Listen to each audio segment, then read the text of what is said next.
Hello दोस्तों, GDA वाला में आपका स्वागत है। यह है क्लास 10 एक्सरसाइज 5.2 पेज नंबर 110 और क्वेश्चन नंबर है ये एपी का है। एपी क्वेश्चन अर्थमेटिक प्रोग्रेशन और इसमें क्वेश्चन नंबर 16 में कह रहा है कि कोई वह एपी ज्ञात कीजिए जिसका T3 पद 16 है। T3 के लिए हम लिख सकते हैं a + 2d बराबर 16 लिख सकते हैं और a के जगह पर इसमें ये इसको हम समीकरण मान लेंगे। और अगले में कह रहा है कि उसका 7वां पद एपी का 7वां पद उसके 5वें पद से 12 अधिक है। जब T7 12 अधिक है इसीलिए हम T5 में 12 जोड़ देंगे, 5वां पद में 12 जोड़ देंगे। इसीलिए T7 को लिखेंगे + 6d और T5 को लिखेंगे + 4d और +12।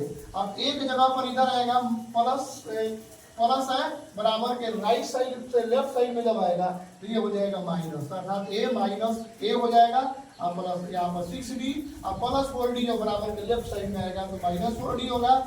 a और a कट जाएगा और 6d में से जब 4d घटाएंगे तो हो जाएगा 2d, प्लस माइनस घटता है, बड़ा वाला साइन करता है, 6 में 4 घटाएंगे 2 हो जाएगा 2d और बराबर यहाँ पे 12 हो जाएगा।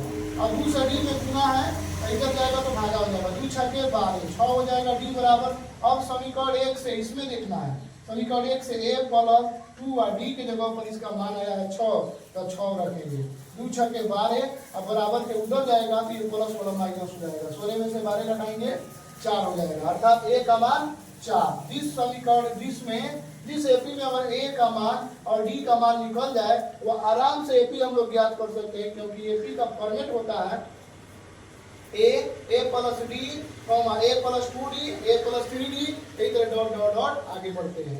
a के जगह पर हम मान रखेंगे जो आया है 4 लिखेंगे और d के जगह पर मान आया है 6 तो 6 लिखेंगे। 4 और 6 जोड़ देंगे तो 10 हो जाएगा, 4 उतरते जाएगा ये और जोड़ करके उतरते जाएगा आगे। यहाँ पर a + 2d है, d के जगह पर 6 है, 6 × 12 और 4 जब जोड़ेंगे तो हो जाएगा 16 और फिर यहाँ पे 3 × 6 = 18, 3 × 6 = 18 और 18 और 4 जोड़ेंगे तो क्या हो जाएगा 22 हो जाएगा। तो हमारा एपी जो होगा 4, 10, 16, 22 यही हमारा फाइनल एपी हो जाएगा जो उसका आंसर हो गया। उसी तरह से अब हम देखेंगे क्वेश्चन नंबर 17। क्वेश्चन नंबर 17 में ये हम बताएंगे कि प्रश्न से पहले लिखेंगे एपी बराबर 3, एपी कोई एपी दे दिया है आपके क्वेश्चन नंबर 17 में और ये एपी है इस प्रकार के 3, 8, 13 डॉट डॉट डॉट और अंतिम पद है 253 और अंतिम पद से पूछ रहा है कि 20वां पद ज्ञात कीजिए। अंतिम पद से जब 20वां पद ज्ञात करेंगे तो हम अंतिम से जब गिनेंगे उधर से तो 1 नंबर में ये आएगा तो मेरा प्रथम पद हो जाएगा 253 और d का मान अब निकालना पड़ेगा। तो d का मान होता है tn - 1 अर्थात उसके अगला पद में से वो पहले पद वाला घटा देंगे। जब हेने से गिनेंगे तो उसका अगला पद 3 होगा, जैसे 8 घटाएंगे तो 8 में से 13 घटा देंगे तो वो उसके अगला पद में से उसके पहले वाला पद घटा देंगे तो d का मान निकल जाएगा। अर्थात 8 में से या तो 3 में से 8 घटाना होगा, नहीं तो 8 में से 13 घटाना होगा। तो हम 8 में से ही 13 घटा दिए हैं, -5 आया है जो d का मान है। अब निकालेंगे, जब d का मान निकल गया, a का मान निकल गया तो T20 का मान निकालना है, अर्थात 20वां पद क्या होगा। तो 20वां पद बराबर a + 19d होता है, a को घटाकर d में लिख देते हैं, अर्थात a का मान है यहाँ पे 253 और d का मान है -5, 19 × 5 = 95 -95 हो जाएगा।